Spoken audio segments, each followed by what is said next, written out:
madame, monsieur, très heureuse de vous retrouver dans le 13h de ce mercredi 14 juin 2021. Les titres. Le ministre des Affaires étrangères et de la coopération a reçu en audience ce mardi le nouveau représentant spécial du secrétaire général de l'ONU en Afrique de l'Ouest et au Sahel. Les détails sont à suivre.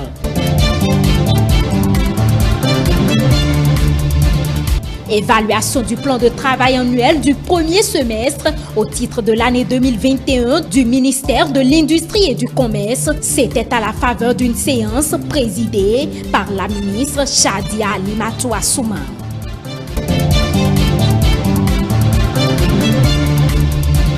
Et puis en interactualité, le taux élevé des cas d'enlèvement dans les écoles situées dans le nord du Nigeria a laissé de graves répercussions sur l'éducation. Plus de précisions en fin d'édition avec nos confrères de CCTV+.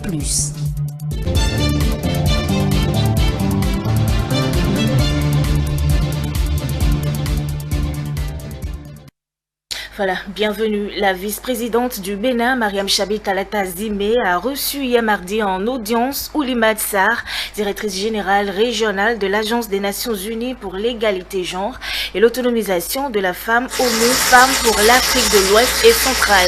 Au menu des échanges, la question de la promotion du genre et celle de l'autonomisation de la femme. Le point avec Stélia Pado. À Cotonou, dans le cadre d'une mission sur l'autonomisation des femmes, Oulimata Sarr, directrice régionale de l'Agence des Nations Unies pour l'égalité genre et l'autonomisation de la femme pour l'Afrique de l'Ouest et centrale, a été reçue en audience par la vice-présidente.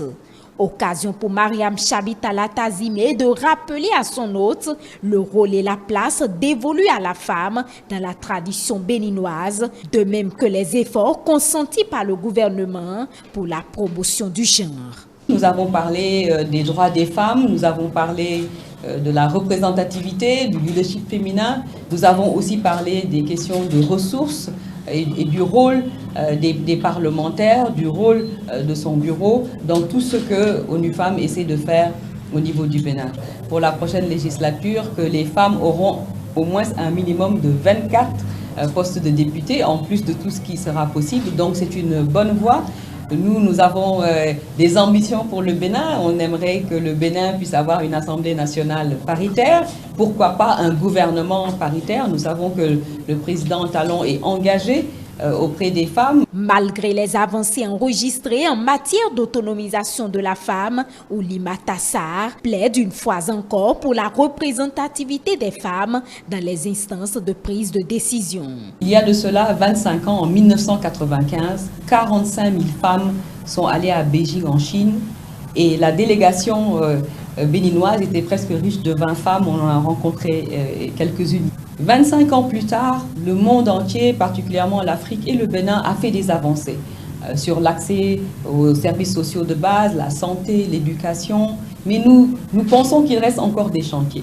Le chantier sur les droits, les luttes contre les violences faites aux femmes, dans le mariage des enfants, l'excision, toutes les pratiques traditionnelles néfastes. Il est important que les femmes occupent des postes de décision. Nous sommes très contents de voir la vice-présidente Talata, mais nous cherchons aussi une masse critique de femmes dans tous les postes électifs et les postes de décision. L'hôte de Mariam Chabi Talata Zimé part, rassuré de ce que le Bénin est et continuera d'être une nation où la discrimination positive est promue. Audience aussi mardi 13 juin 2021 au cabinet du ministère des Affaires étrangères et de la coopération. René Agbenonsi a reçu le nouveau représentant spécial du secrétaire général de l'ONU en Afrique de l'Ouest et au Sahel qui est en tournée de prise de contact avec les autorités béninoises. Mathieu Boucan. Mamat Saleh Anadif, nouveau représentant spécial du secrétaire général de l'ONU en Afrique de l'Ouest et au Sahel au cabinet du ministre des Affaires étrangères et de la coopération. Il y a 3 mois, le secrétaire général m'a fait l'honneur de me nommer donc à la tête de cette mission, donc au niveau des pays de la CEDEAO. Et depuis, j'ai entrepris une tournée au niveau de la sous-région. Et c'est à la suite de cette tournée que je suis aujourd'hui à Cotonou pour rencontrer le président Talon, pour me présenter, l'écouter et voir un peu qu'est-ce qu'il est possible que les Nations Unies puissent faire ensemble avec le Bénin. Donc, avant de rencontrer le président Talon, je suis venu aujourd'hui m'entretenir avec mon frère, le ministre des Affaires étrangères, sur lesquels nous avons abordé les sujets de coopération entre les Nations Unies et le Bénin. Il poursuit ses visites de prise de contact auprès des chefs d'État ouest-africains. Un tête-à-tête est attendu avec le président Patrice Talon. Au menu des échanges, plusieurs sujets de l'actualité. Ces points sont les défis auxquels fait face la sous-région. Les défis sécuritaires, les défis des enjeux des élections, les défis liés à la participation de la femme dans la vie publique et surtout les jeunes pour qu'ils ne soient pas capolarisés par les terroristes et l'extrémisme violent. Et il y a évidemment le défi liés au changement climatique, sans parler des défis que rencontrent les pays côtiers avec la piraterie maritime. C'est autant de sujets sur lesquels nous allons échanger. Une visite qui démontre une fois encore que la diplomatie béninoise se renforce et se porte très bien. La ministre de l'Industrie et du Commerce a procédé ce mardi 13 juin 2021 avec les collaborateurs à la revue annuelle du plan d'action au 30 juin 2021 du dit ministère.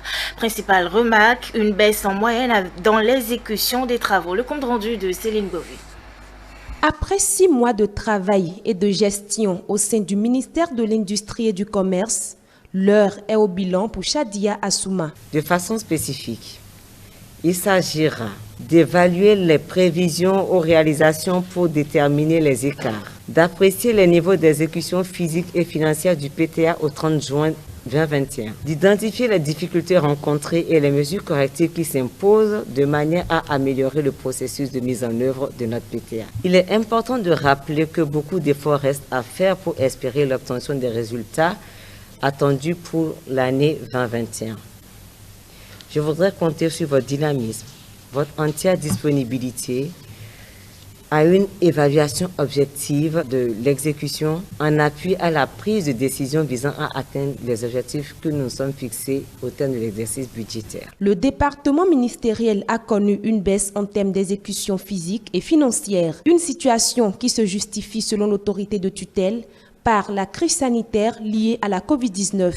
Cet atelier a été une occasion pour la ministre de l'Industrie et du Commerce d'exhorter ses collaborateurs à plus d'ardeur et d'implication pour l'atteinte des objectifs fixés avant la fin des 6 prochains mois. Nous sommes en train d'élaborer les défis justement pour le quinquennat qui s'ouvre à nous.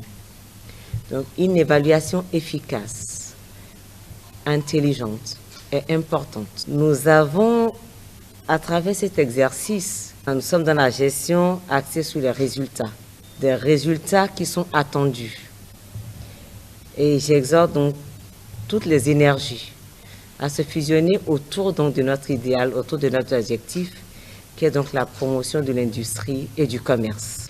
À la date du 30 juin 2021, il faut retenir que le taux global des exécutions financières est de 30,14% et de 23,74%. Le PIB a enregistré donc, au 30 juin 2021, un faible taux de consommation légèrement au-dessus de celui enregistré au 30 juin 2020. Fin de mandatus ce mardi 13 juillet 2021 de l'instance dirigeante de la Commission électorale nationale autonome Sénat.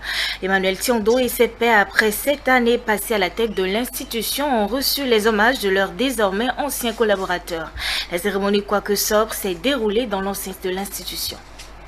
C'est un Emmanuel Tiondo qui aura passé au total 7 années de gestion à la Commission électorale nationale autonome Sénat. Après donc plusieurs années de loyaux et nombreux services rendus à la nation, le septuagénaire s'en va et convaincu d'avoir apporté sa pierre à l'édifice, son équipe et lui, notamment avec plusieurs innovations au sein de cette institution. Comme vous le savez, nous avons eu à relever de nombreux défis qui ne paraissaient pas gagnés d'avance, d'autant qu'il s'agissait de la première expérience de la Sénat permanente. Nous avons eu à notre actif l'organisation de 6 élections qui se sont déroulées dans des conditions parfois difficiles.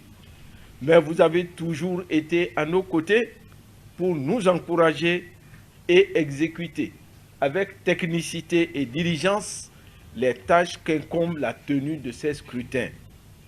Ensemble avec vous, nous avons engagé des actions novatrices pour rendre la Sénat de plus en plus professionnalisée, tant au niveau du renforcement des capacités des hommes que dans la définition et la mise en œuvre des stratégies d'action pour une meilleure efficacité. L'une des grandes innovations que l'on reconnaît à cette équipe de la Sénat a été l'introduction de l'outil informatique dans le processus de gestion des élections au Bénin avec la publication des résultats des scrutins dans les délais assez courts. Des acquis capitalisés en matière d'organisation des élections et de coopération avec toutes les parties prenantes, de même qu'avec les organes de gestion des élections de la sous-région et du monde. Tout ce pari gagné grâce à des collaborateurs qui ont fait preuve d'engagement permanent, de vision et de disponibilité à accompagner l'équipe dirigeante tout au long de cette mandature finissante.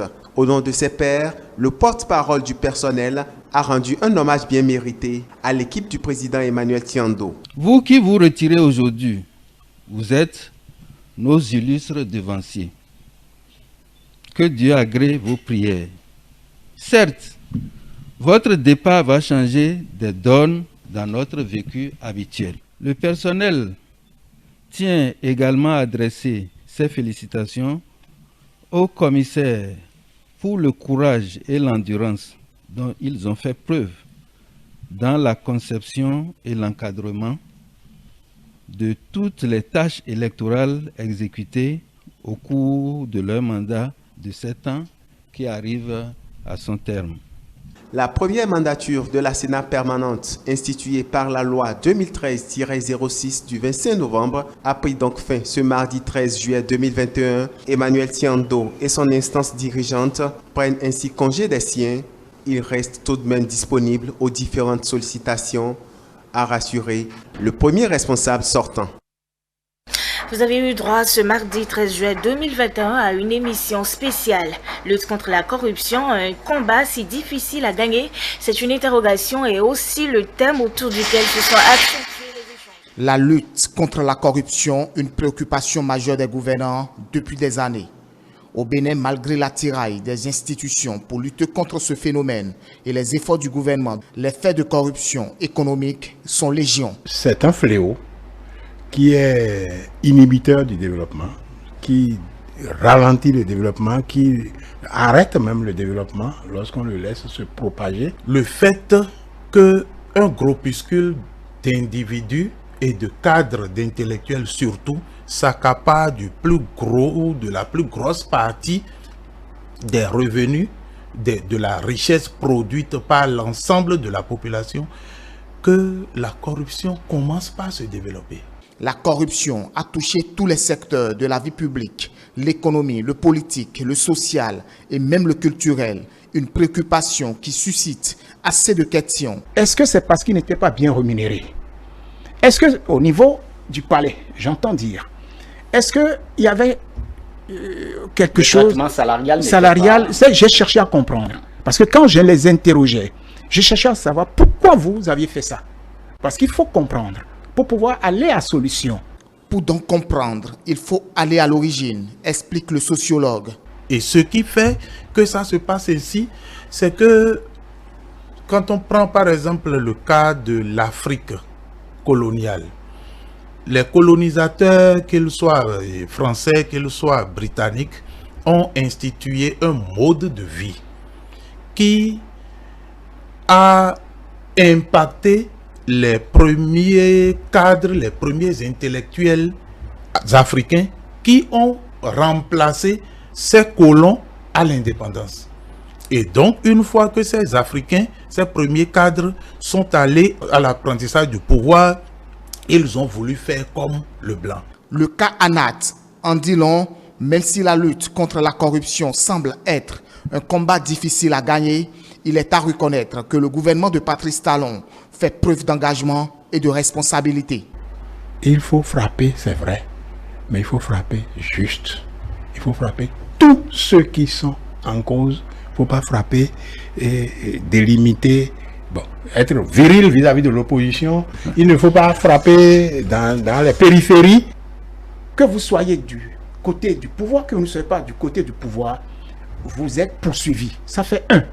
C'est pour la première fois que pour régler ce problème, beaucoup l'ignorent. On a mis sur pied la CRIET.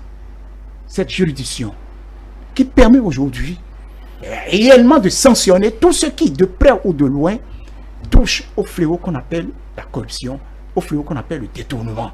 C'est le chef de l'État seul qui est capable de lutter efficacement contre la corruption dans un pays. Et je vais vous expliquer pourquoi.